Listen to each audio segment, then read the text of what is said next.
Hello, my dear student. Welcome back Utsav Online YouTube channel. This is Umesh Pal, your UP sir. So today I will discuss the topic of NCERT Chapter 2 Electrostatics Potential and Capacitance. हम लोग numericals कर चुके थे, हम लोग exercise के numericals कर चुके थे। आज हम लोग करेंगे बेटा, क्या करने वाले हैं सर, जो न्यूमेरिकल में एडिशनल क्वेश्चन, इट मीन्स जो आईआईटी मेंस और एडवांस लेवल के क्वेश्चंस हैं उस पर आज हम लोग डिस्कस करने वाले हैं। और आपको आई होप कि पता होगा कि हमारे जो सिलेबस वगैरह हैं वो सब रिड्यूस हो रहे हैं। सेकेंड चैप्टर में एक भी टॉपिक नहीं रिड्यूस हुआ है, और फर्स्ट चैप्टर में बेटा पेज नंबर 39, 40, 41 जिसमें स्फेरिकल सेल के बारे में मेंशन किया गया है वो सब रिमूव हो चुके हैं। तो आप लोग जो रिमूव हुए हैं बोर्ड के बच्चे स्पेशली उसे ना पढ़ें, और इसके बाद थर्ड चैप्टर जब मैं स्टार्ट करूंगा वहाँ पे जो रिमूव हुआ है उसे हम डिस्कस करेंगे। देन सेकंड चैप्टर में कोई भी टॉपिक रिमूव नहीं हुआ है। तो आइए हम लोग एडिशनल क्वेश्चन एनसीईआरटी बुक, जो कि फर्स्ट बुक है क्लास 12th की, हम लोग इसमें numerical it means additional question, बेटा एडिशनल क्वेश्चन करने वाले हैं। आइए एडिशनल क्वेश्चन में क्वेश्चन नंबर 12 को हम लोग देखते हैं। क्वेश्चन नंबर 12 क्या कह रहा है? A charge of 8 milli coulomb, एक चार्ज है जो कि 8 मिली कूलाम का है, इज लोकेटेड अ ओरिजिन, एक ओरिजिन पर लोकेटेड है। ओरिजिन किसको कहते हैं? जहाँ पे सेंटर होता है किसका, 2 पॉइंट या 3 पॉइंट या 4 पॉइंट का जो सेंटर होता है उसी को हम ओरिजिन कहते हैं। Calculate the work done in taking small charge -2 × 10⁻³ -9 coulomb from a point. इन्होंने 3 ओरिजिन दिया है, 3 कोऑर्डिनेट दिए हैं, तो इसका मतलब एक्स वाई जेड प्लेन दिया गया है। क्या कह रहा है? एक्स और वाई जेड प्लेन, 3 प्लेन दिया गया है, एक्स वाई देन जेड। इन्होंने कहा है, इन्होंने यह कहा है कि क्वेश्चन में बेटा सॉरी 8 मिली कूलाम का यहाँ पे चार्ज रखा गया है। It means Q1 is equal to 8 milli coulomb, it mean 10⁻³ coulomb. और ये कह रहा है यहाँ पे इसी ओरिजिन O पर एक हमारा चार्ज है Q2 जिसका अमाउंट दिया गया है -2 × 10⁻⁹ कूलाम। वह कह रहा है कि हम Q1 चार्ज को क्या करते हैं बेटा, Q2 चार्ज से, Q2 चार्ज मतलब जो हमारा सेंटर पे है, ओरिजिन पर है, यहाँ से हम उसे डिस्टेंस मेंटेन कराते हैं P003, एक P पोजीशन दिया गया है जो कि यहाँ पे होगा। इसी 8 मिली कूलाम चार्ज को उन्होंने 003 दिया है, जी हाँ 003 सेंटीमीटर। इट मीन जो हमारा बेटा यहाँ पे ध्यान से सुनना, एक्स वाई और जेड इस तरह से कोऑर्डिनेट को रिप्रेजेंट किया जाता है। ये 0 और ये हमारा 3, मतलब हम क्या कर रहे हैं, जेड एक्सिस पे 3 सेंटीमीटर 8 मिली कूलाम चार्ज को क्या करते हैं, डिस्टर्ब करते हैं, मतलब डिस्टेंस ट्रेवल कराते हैं।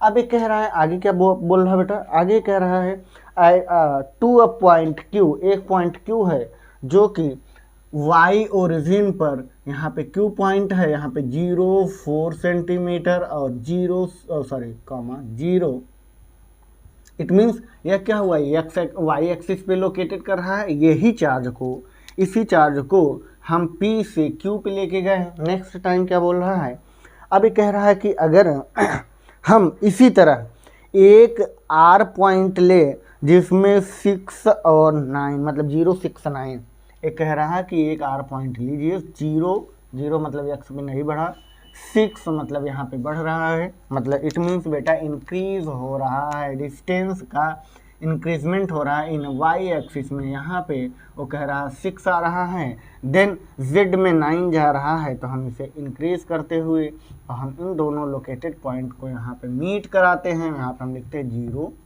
Then 6 then 9 centimetre. अब कह रहा है कि जब हम चार्ज को, किसको, 8 मिली कूलाम चार्ज को P से Q पे लेके जाते हैं तो हमारा जो पोटेंशियल डिफरेंस, ना कि हम इस वो पाथ पर डिपेंड नहीं करता, जो हमारा वर्क डन होता है पाथ पे डिपेंड नहीं करता। इन्होंने हमसे वर्क डन पूछा है, बेटा ध्यान से सुनना, वर्क डन पूछा है, इसका मतलब यह होता है कि work done is equal to Q into potential difference ना बेटा। तो क्या करा, ये पाथ पे डिपेंड नहीं करता, हम यहाँ से इस पे पोटेंशियल P और Q पर निकालते हैं। तो हमें पता है Q हमें दिया गया है और P हमें, इट मीन्स पोटेंशियल डिफरेंस का फार्मूला क्या होता है आप लोग जानते हैं। पोटेंशियल डिफरेंस निकालने के लिए पहले तो हम डेल V निकाल लेते हैं, या तो ऐसे ही वैल्यू में पुट करते जाओ तो भी आप कर सकते हो। तो आप क्या करोगे बेटा, फर्स्ट ऑफ ऑल आपका Q charge, it means Q2 charge है जो कि आपका ओरिजिन पे है, तो यहाँ पे Q2 आप लिख सकते हो या तो -2 इंटू 10 के पावर -9 कूलाम। और यहाँ पे ब्रैकेट में हमें पता है पोटेंशियल डिफरेंस क्या होता है, क्या होता है जल्दी बताएं, आप लोग जानते हो पोटेंशियल डिफरेंस होता है सर Q अपान R जी, R स्क्वायर नहीं होता, Q1 अपान R, कहाँ पे, Q से फिर P पे आया है RQ, क्योंकि पोटेंशियल डिफरेंस जो होता है final position minus initial position, final position VQ minus initial position VP ना बेटा, यही हमने लिखा है VQ माइनस VP। तो Q1 ही, क्योंकि एक ही चार्ज को हम लेके जा रहे हैं, कौन से चार्ज, Q1 चार्ज को। देन R बेटा क्या है P, और आप क्या यहाँ से कॉमन ले सकते हो, यहाँ से सर -2 इंटू 10 के पावर -9। देन यहाँ पे Q1 कॉमन ले लोगे तो क्या बचेगा, डिस्टेंस हम लोग देखते हैं, मीटर में दिया है तो हम सेंटीमीटर में दिया है, मीटर में कन्वर्ट करोगे 10 के पावर -2, 1/4 इंटू 10 के पावर -2, और देन माइनस करना है, जी हाँ माइनस करना है। और माइनस करने के बाद आप क्या करोगे बेटा, यहाँ पे लिखोगे 1/3 इंटू 10 के पावर -2। 3 क्या हुआ बेटा, यहाँ पे 0 से मतलब ओरिजिन से जो P पॉइंट पे आया हुआ था। और आप क्या कर सकते हो, इसे सॉल्व करोगे तो आप लोग बहुत अच्छे स्टूडेंट हैं, जो कि कैलकुलेशन आपका बहुत अच्छा है जहाँ तक मुझे लग रहा है। इंटू K की वैल्यू रख दो, या तो ऐसे ही रखो, ऐसे ही कहाँ रखोगे आप, वैल्यू रखते जाओ 9 into 10 to the power 9, then multiply Q1 की वैल्यू कितना दिया गया है, Q1 की वैल्यू हमें दिया गया है बेटा Q1 8 इंटू 10 के पावर -3 कूलाम। और यहाँ पे हम लोग वैल्यू को पुट करते हैं, इसे हम लिखेंगे 10 के पावर -2 है, ऊपर जाएगा 100 divide by 4, then multiply minus, बेटा ध्यान से सुनना, -100 डिवाइड बाई 3। अब हम लोग क्या करते हैं, 100 को कॉमन लेंगे तो इट मीन्स ये कैंसिल हो जाएगा, यहाँ पे 9 2 या 18, और या तो 18 2 जा 16, 16 9 जा 144 इंटू 10 के पावर -9 प्लस 9 कैंसिल हो गया, 10 के पावर -3, 10 के पावर -3 इंटू 10 के पावर 2 हो जाएगा प्लस में, और यहाँ पे 3 1 जा 3, और यहाँ पे 3 -4 अपान 4 3 जा 12 ना बेटा। ध्यान से सुनना, आप लोग कैलकुलेशन बहुत अच्छा कर रहे हैं, जहाँ तक मुझे लग रहा है ये यहाँ से कैंसिल हो जाएगा। 144 इंटू -1, ये भी माइनस में है, ये भी माइनस में है बेटा, ध्यान से देखिएगा आप लोग, -144 इंटू मल्टीप्लाई -1/12, अभी 12 से 12 कैंसिल हो गया ना जी। यहाँ 10 के पावर -1 बचा हुआ है, 10 के पावर -1 को हम क्या लिखेंगे, हम इसी 10 के पावर -1 को, देखो मैथमेटिकल जो ऑपरेशन है उससे यहाँ पे 10, अब इससे डिवीज़न कराओगे आएगा 1.2 जूल आपका आंसर, यही आपका आंसर हो गया। इट मीन्स आप यहाँ लिख सकते हो, क्या लिख सकते हो, जो आपका वर्क डन आया है कितना है, Q del V equal to आपका आया है 1.2 जूल, ये आपका आंसर हो गया। किसका आंसर हो गया, जब हम 8 मिली कूलाम को ओरिजिन से 3 सेंटीमीटर जेड एक्सिस पे और देन वाई एक्सिस पे 4 सेंटीमीटर लेके जाते हैं, तो Q2 जो ओरिजिन पे जो चार्ज है उसके वजह से, because of originated charges of force applied this point to this point, that the work done is magnitude of 1.2 joule। Okay, ये आपका क्वेश्चन नंबर 12 है बेटा, जो कि एडिशनल एक्सरसाइज है। एडिशनल एक्सरसाइज बहुत अच्छे एक्सरसाइज होते हैं, जो कि नीट और आईआईटी मेंस एडवांस में आने वाले क्वेश्चन वहाँ से ही होते हैं। एनसीईआरटी के जो क्वेश्चन उठाए जाते हैं नीट आईआईटी में, वो सब एडिशनल क्वेश्चन होते हैं। तो हम चाहते हैं आप एडिशनल क्वेश्चन का प्रिपरेशन बहुत अच्छे से करें। अब बोर्ड वाले बच्चे भी टच कर सकते हैं, बट देखो होता क्या है, सारे फंडे वही हैं, थोड़ा सा होता नहीं, घुमाता है, वो घुमाया है बस, और कुछ किया नहीं है। यहाँ से यहाँ, यहाँ से यहाँ। अब कुछ बच्चे पाथ पे डिपेंड हो जाते हैं, जिससे क्वेश्चन गलत हो जाता है, ठीक है। और पोटेंशियल पे डिफरेंस मतलब मैटर करता है। ओके, तो आप लोग यहाँ तक कर चुके होंगे, तो आप लोग पॉज करके कॉपी करें, और हम इसे इरेज कर रहे हैं। 12 नंबर क्वेश्चन जो था इजी क्वेश्चन था, और जहाँ तक मुझे लग रहा है आपको बहुत अच्छा लगा होगा, क्योंकि फॉर्मेट जो है हमें फंडा समझ में आना चाहिए। तो आप लोग का कॉपी कर चुके होंगे, इरेज कर रहे हैं 1 2 3। जी हाँ, देखो स्पीड बना के रखो, और जितना आपका एफर्ट रहेगा उतना ही हमारी एनर्जी आपके लिए हम लोग देते रहेंगे, या उतने अच्छे से कंटेंट हम बनाएंगे। आपका एफर्ट जो रहेगा वही हमारे लिए रिजल्ट है, हमें और कुछ नहीं चाहिए। हम चाहते हैं कि आप एफर्ट करें, सोचें, सोचने की टेंडेंसी अपनी बढ़ाते रहें, और क्वेश्चन नंबर 12 के बाद 13 पे भी आते रहें, जो कि बहुत ज़रूरी है, हमें आगे भी बढ़ना है, ठीक है। तो 13 नंबर क्वेश्चन क्या कह रहा है देखते हैं हम लोग। 13 नंबर क्वेश्चन कह रहा है, अ क्यूब ऑफ साइड है, अच्छा एक क्यूब दिया गया है जिसका साइड है b, आप charge cube at each of its vertices, determine the potential and electric field due to this charge arrive the centre of the cube. इन्होंने कहा है कि एक क्यूब है, इन्होंने एक क्यूब बनाया, बना लो क्यूब। क्यूब तो बनाना आप लोग को बहुत अच्छे से आता है। जी हाँ जी, अच्छे से बन रहा है, बन रहा है। क्यूब का मतलब मैं आपको समझा रहा हूँ। और मेरे बैग में क्यूब है, निकाल दो इस तरफ जहाँ पे बॉटल रखा जाता है। देखिएगा, हम लोग आपको क्यूब दिखा करके बता रहे हैं। देखो इस तरह का क्यूब है। इन्होंने कहा है कि हम सारे पॉइंट पे, कितने पॉइंट्स है इसको देखते रहिए आप लोग। देखिएगा ये point first, second, third and fourth point ऊपर है तो फोर्थ पॉइंट नीचे है, ठीक है। इस सारे पॉइंट पे इन्होंने क्यू चार्ज रख दिया, क्यू चार्ज रख दिया,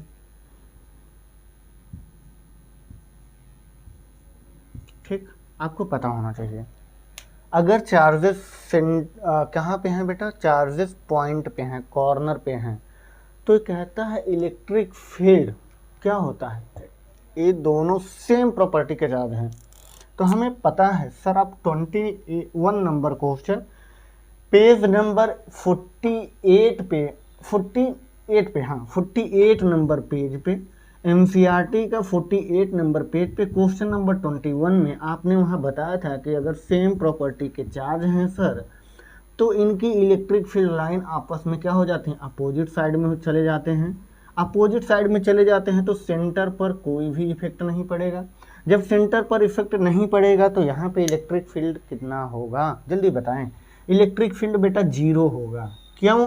क्योंकि सेम प्रॉपर्टी के चार्ज इलेक्ट्रिक फील्ड क्या हो जाता है, 0 हो जाता है। या वी कैन से दैट, हम कह सकते हैं, क्या कह सकते हैं, the positive charge are repel, positive charge आपस में रिपल करते हैं। और क्या कर सकते हैं, और इनकी जो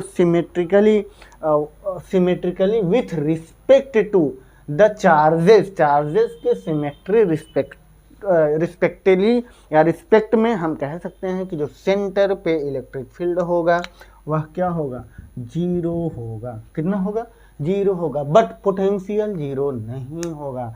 पोटेंशियल क्या होगा, पोटेंशियल का मतलब उनकी क्षमताएं इसी सेंटर पे। इट मीन्स यहाँ पे जैसे आपको हम एक कलर करके दिखा दे रहे हैं, उस तरह का जो भी फॉर्मेट होगा वो इसी तरह से हमें एनालाइज करना है।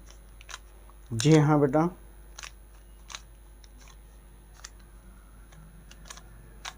यहाँ पे देखिए जिस तरह से यह चार्जेस दिया गया है, यहाँ पे देखिए प्लस टाइप है ना, हमें पता है यहाँ पे हमने क्यू चार्ज रख दिया, यहाँ पे क्यू, यहाँ पे क्यू, यहाँ पे क्यू, तो जाहिर सी बात है सबका सेम प्रॉपर्टी के चार्जेस हैं, तो जाहिर सी बात है इनके बीच में जो रिफ्लेक्शन होगा उनका एक पोटेंशियल क्रिएट होगा जो सेंटर पे होगा। वही पोटेंशियल निकालने के लिए हम लोग क्या करते हैं, हम लोग फार्मूला लगाते हैं। पोटेंशियल का फार्मूला अभी हम लोग जानते हैं। पोटेंशियल का फार्मूला क्या था बेटा, जल्दी बताएं।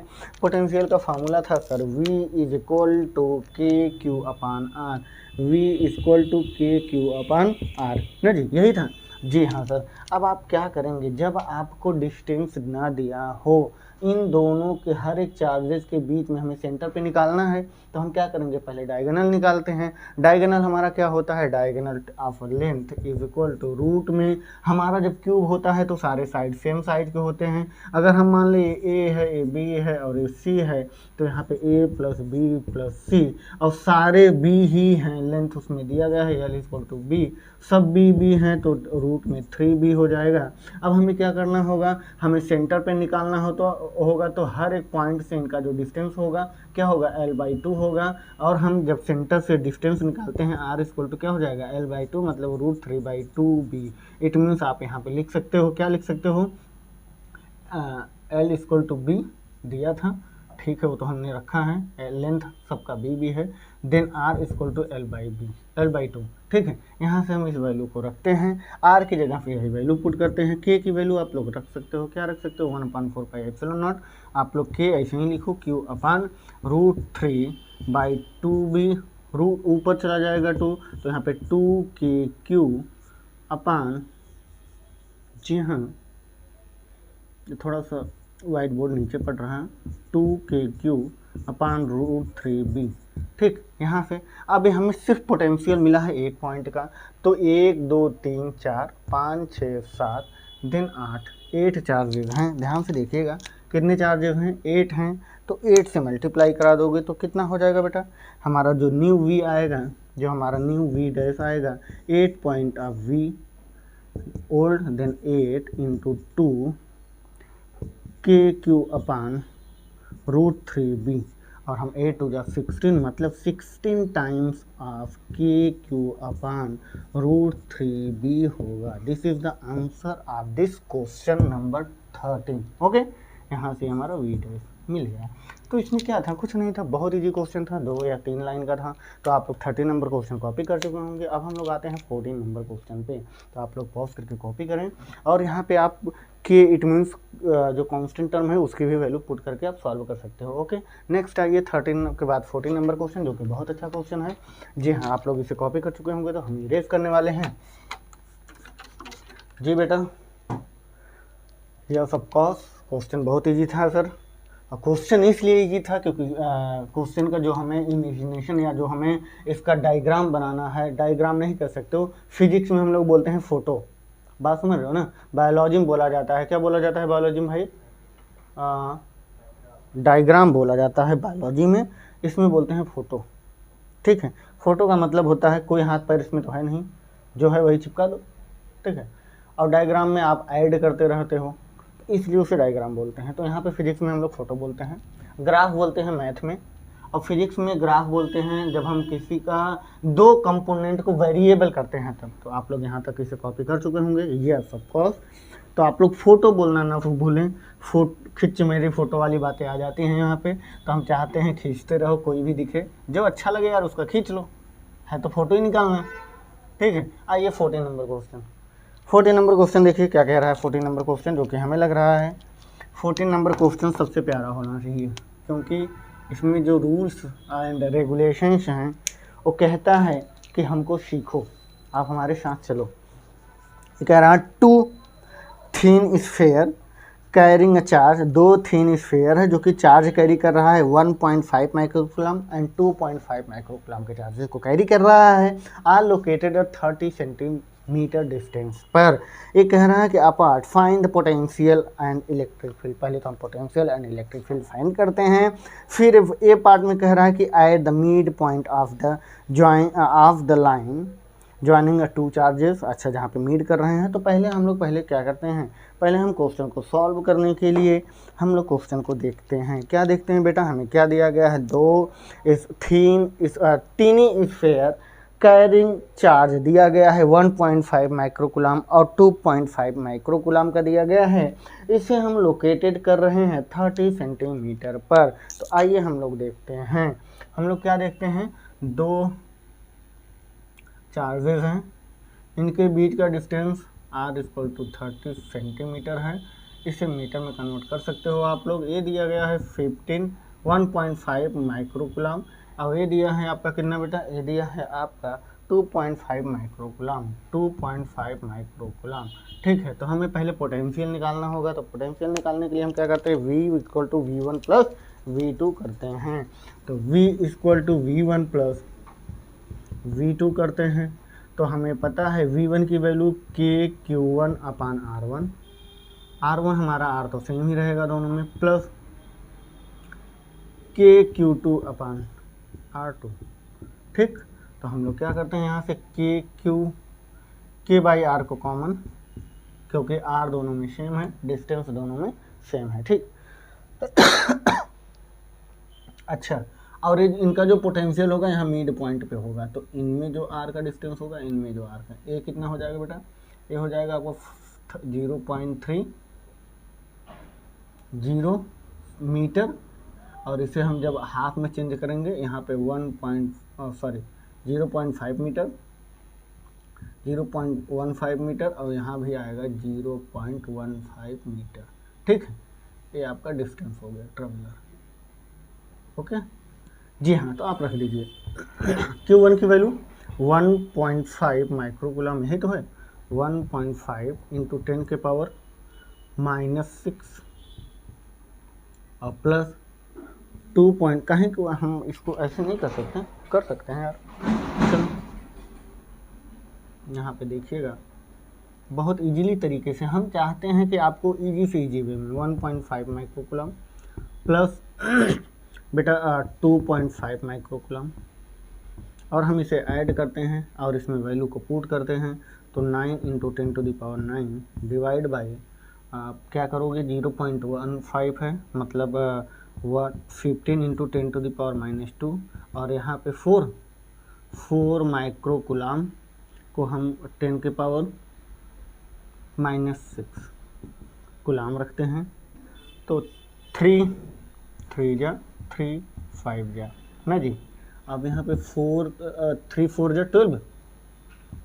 12 by 5 into 10 to the power -6 plus 9, ये -3 हो जाएगा, और टू 5 यहाँ पे 5, और इसे हम डिवीज़न कराते हैं तो 5 2.4 into 10 to the power 5 newton पर कुलाम क्या हो गया, ये पोटेंशियल आया है ना। तो पोटेंशियल की यूनिट वोल्ट होती है, यहाँ पे वोल्ट। हम लोग पोटेंशियल निकालिए, कितना है बेटा, 2.4 इंटू 10 के पावर 5 वोल्ट का पोटेंशियल है। कहाँ पे, as a centre of P, as a centre of P, ध्यान से देखिएगा, इस सेंटर पी पे। ठीक, पोटेंशियल आ गया इतना। अब आप लोग इलेक्ट्रिक फील्ड को देखेंगे। इलेक्ट्रिक फील्ड को निकालना है तो पहले हमें फर्स्ट ए पार्ट को सॉल्व करना होगा। आप लोग यहाँ तक पहले कॉपी करें। अब हम लोग आते हैं ए पार्ट को सॉल्व कर रहे हैं, हम तो बीच में कर देते हैं तो थोड़ा सा इसका इशू है। आइए इस तरफ शायद दिख रहा हो, दिख रहा है कैमरे में, ज़रा देखिए। ठीक है, देखिएगा ए पार्ट इसका क्या कह रहा है।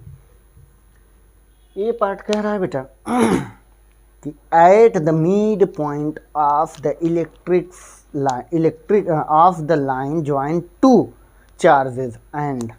अच्छा जी, ठीक है। आइए, ये कह रहा है कि जो हमारा इलेक्ट्रिक फील्ड है, ठीक, इस पॉइंट पी पर, कहाँ पे, इस पॉइंट पी पर जो हमारा इलेक्ट्रिक फील्ड है, एक दूसरे के अपोजिट डायरेक्शन में होंगे। क्यों, क्योंकि दोनों पॉजिटिव चार्जेस हैं। अब वो पूछना चाह रहा है कि किसका इलेक्ट्रिक फील्ड ज़्यादा होगा और किसका इलेक्ट्रिक फील्ड कम होगा। यहाँ पे E1 होगा और यहाँ पे E2 होगा। हमें यही निकालना है। हमें क्या निकालना है, यही निकालना है कि जो इलेक्ट्रिक फील्ड है ड्यू टू ए से बी पर कितना लग रहा है और बी से ए पर कितना लग रहा है, कहाँ पे, एट द सेंटर पर। ठीक है, तो हम लोग इलेक्ट्रिक फील्ड का फार्मूला लिखने के लिए हमें पता है, क्या पता है बेटा, इलेक्ट्रिक फील्ड का फार्मूला जो होता है के Q1 upon R square. Distance क्या है, डिस्टेंस तो हमें लग रहा है कि सेम ही होगा। ठीक, डिस्टेंस जो है वो कितना है, सेम ही होगा। हम वैल्यू को पुट करते हैं। पहले तो हम Q1 की वजह से देखते हैं, Q1 हमारा, किसी को इसे Q1 ले लो, इसे Q2 ले लो। ठीक है, तो यहाँ से तुम्हें आसानी हो जाएगी क्वेश्चन को सॉल्व करने के लिए। के की वैल्यू रख दो 9 into 10 to the power 9, then multiply 1.5 into 10 के पावर -6 ना जी, 1.5 इंटू 10 के पावर -6, 1.5 इंटू 10 के पावर -6 माइक्रोकुलम डिवाइड बाई 0.15 या हाँ का स्क्वायर। और जब हम इसे स्क्वायर करते हैं ये आता है हमारा इसको 15 का मल्टीप्लाई 9 में 225.5 इंटू 10 के पावर 3, और यहाँ पे कितना आएगा 225 इंटू 10 के पावर -4। ये माइनस फिर ऊपर जाएगा प्लस हो जाएगा, इसे हम कैंसिल कराएंगे, मतलब इसे हम कर देंगे 225 इंटू 10 के पावर 2 कर लो, और ये ऊपर +4 हो जाएगा, देन डिवाइड बाई 225, और इसे हम कैंसिल कराते हैं। बहुत ईजी कैलकुलेशन था। 1 into 10 to the power 6 newton, या तो अगर आप 5 में करना चाहते हो तो 10 into 10 to the power 5 newton पर कूलम। ये आपका इलेक्ट्रिक फील्ड आ गया किसका, 1 का। ठीक, ये आपका इलेक्ट्रिक फील्ड आ गया 1 का, बहुत इजी था। अब आप क्या करोगे, 2 पे निकालोगे। सिमिलरली प्रोसेस को ऐड मतलब सिमिलर ही प्रोसेस को हम कंटिन्यू करते हुए यही फार्मूला लगाते हुए हम 2 भी निकाल लेंगे, इलेक्ट्रिक फील्ड ड्यू टू 2। और हम दोनों को क्या करते हैं, देखते हैं कौन ज़्यादा है, उसी की तरफ ज़्यादा इलेक्ट्रिक फील्ड होगा, मतलब उस तरफ क्या हो जाएगा, उस बॉडी पर जो वर्क डन लगेगा, या हम कह सकते हैं जो पोटेंशियल होगा वो ज़्यादा होगा। तो आप सिमिलर प्रोसेस से इसको भी कर सकते हो। अब हम बी पार्ट को भी इसी का अभी ए पार्ट में और है। ठीक है, इसमें अब क्या करना है हमें, अब हमें क्या निकल गया, इलेक्ट्रिक फील्ड निकल गया ड्यू टू ए पर, E1 पर। अब हम E2 पे निकालेंगे, फिर हम पोटेंशियल निकालेंगे। तो चलिए हम लोग आगे चलते हैं। यहाँ पे कहीं गलती हुआ है क्या, ज़रा देख लो। 9 के साथ मल्टीप्लाई कराओगे देन सिमिलर आएगा। जी हाँ,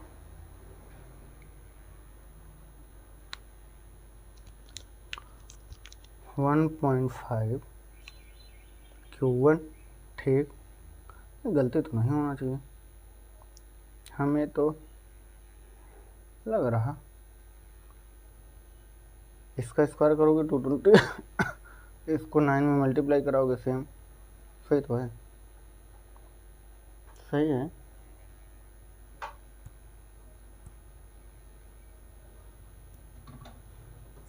जब आप कैलकुलेशन करोगे, कैलकुलेशन देख लेना एक बार, कर लेना, हमें तो नहीं लग रहा गलत है। कैलकुलेशन आप लोग करोगे, E2 की भी वैल्यू आ जाएगी। E2 की वैल्यू हम यहीं नीचे लिख दे सिमिलरली करके।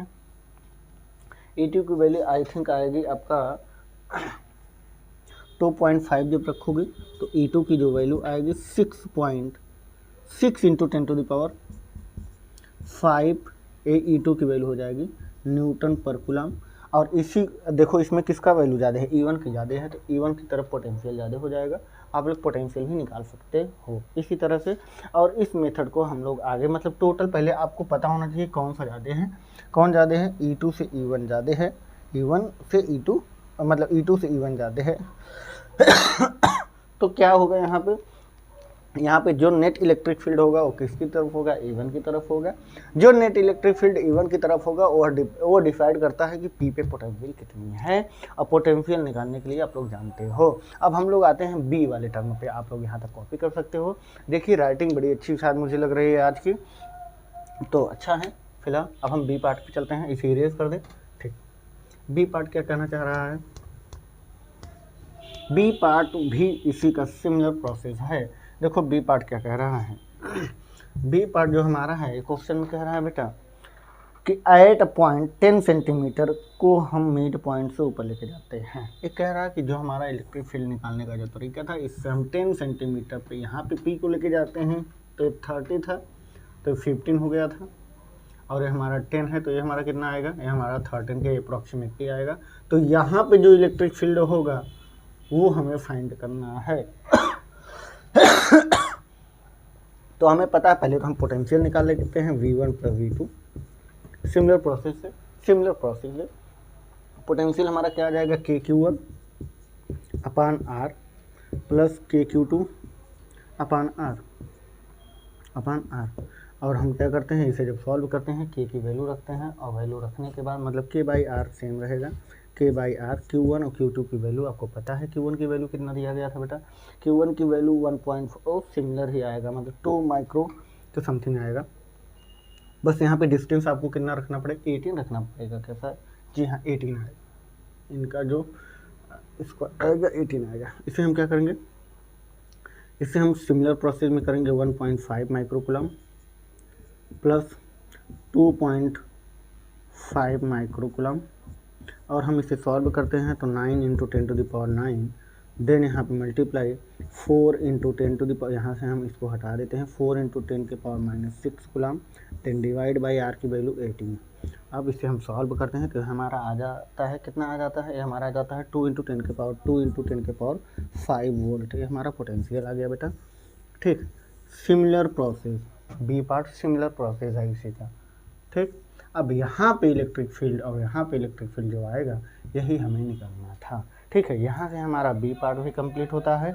अब हम लोग आते हैं, देखिए धनिया बेचने वाला आ गया है, तो आप लोग न लें और टॉपिक पे। अब अगर आपको पूछ ले कि यहाँ का इलेक्ट्रिक फील्ड कितना होगा, तो इलेक्ट्रिक फील्ड का फार्मूला हमें पता है। क्या पता है, इलेक्ट्रिक फील्ड का जो फार्मूला होता है, इलेक्ट्रिक फील्ड इक्वल टू क्या होता है, KQ/R1² या R2², जो भी हो। तो डिस्टेंस इसका क्या है, A और P। इसे अगर हम A मान लें और इसे B मान लें, ये हमारा P है, तो AP का स्क्वायर आप क्या लिख सकते हो, KQ/AP का स्क्वायर ना जी।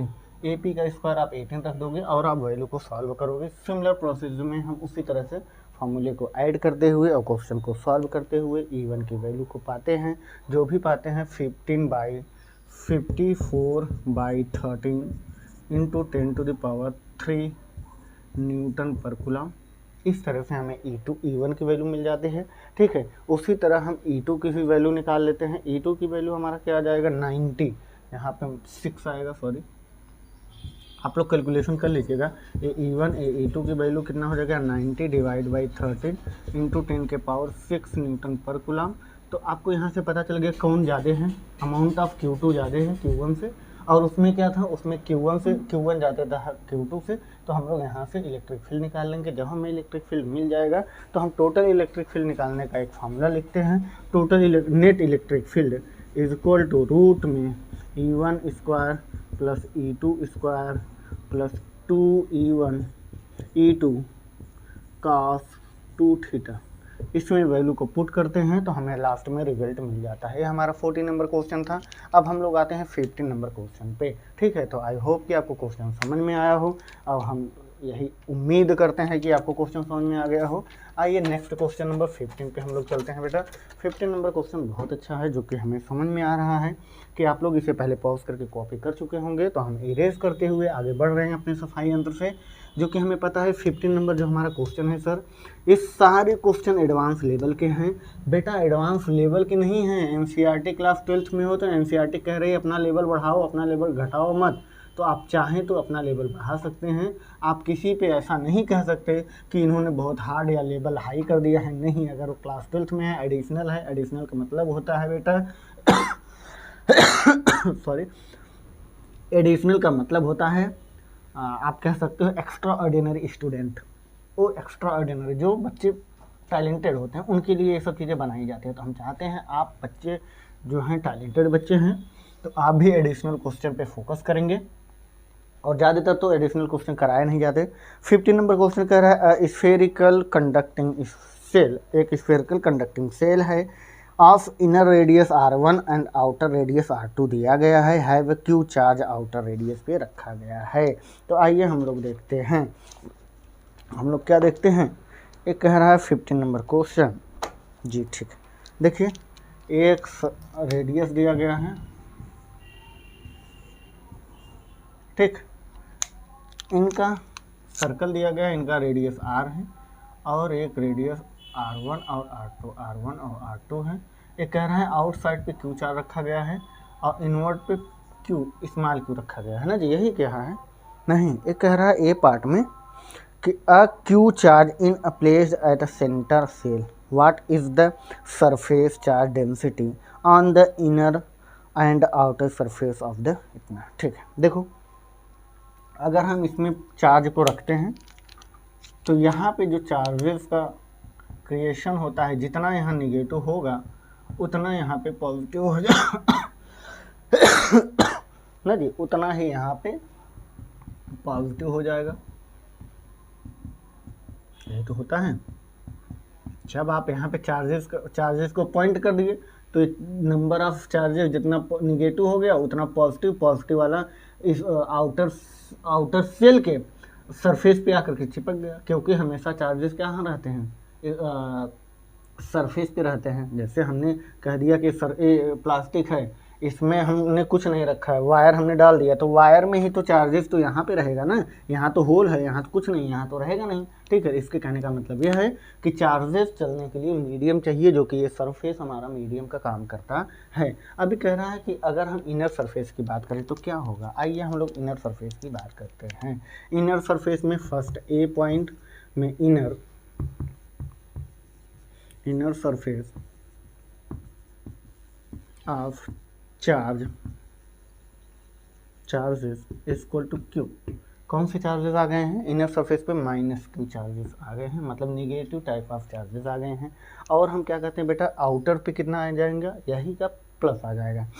इट मीन्स यहाँ पे प्लस ए क्यू था, मतलब यहाँ पे प्लस क्यू चार्जेस आ गए, तो इसके साथ क्यू प्लस हो गया। तो outer surface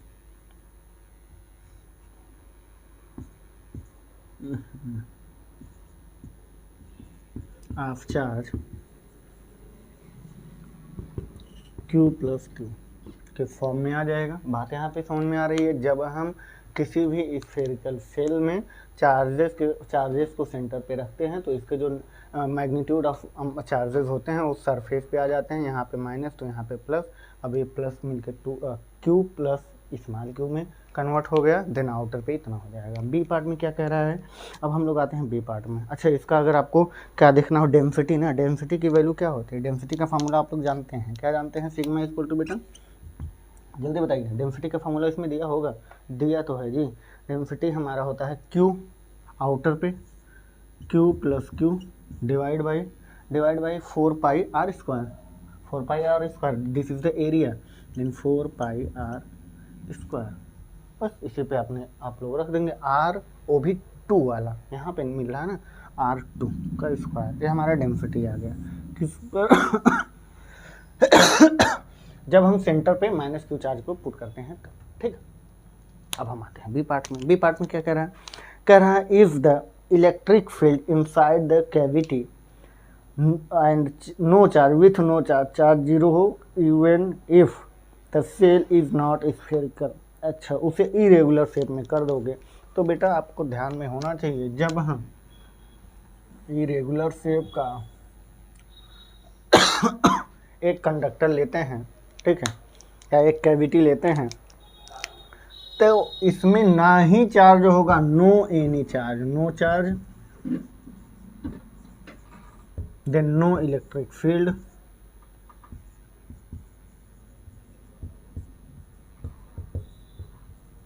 then no electric field, और क्या बेटा, then the total charge is zero. जब इस पे टोटल चार्ज जीरो रहेगा तो डेंसिटी की कोई वैल्यू ही नहीं है। तो यहाँ से हम लोग 50 नंबर क्वेश्चन खत्म करते हुए आज की लेक्चर यहाँ पे समाप्त करते हैं, जो कि अब हमारा नेक्स्ट लेक्चर होगा चैप्टर नंबर 3, जिसका नाम है करंट इलेक्ट्रिसिटी।